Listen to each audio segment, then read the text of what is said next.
I ordered a Prusa Bondtech INDX Founders Edition back in November 2025, and it finally arrived in July 2026. I ordered the 4-tool option. In the meantime, I purchased a CoreOne kit and built it up, and then installed the INDX kit. If you only want 4 tools, then probably a FlashForge or SnapMaker are cheaper options. 8 tools is where INDX starts to get interesting.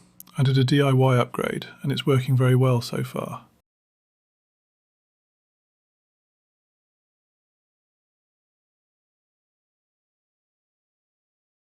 However, as my ship models such as this one typically need 10 to 12 colours. I'm planning to add some more nozzles on my CoreOne. 4 more would probably be enough for me on a second elevating tool rack. However, I think 7 would fit quite nicely in between the current 8 tools.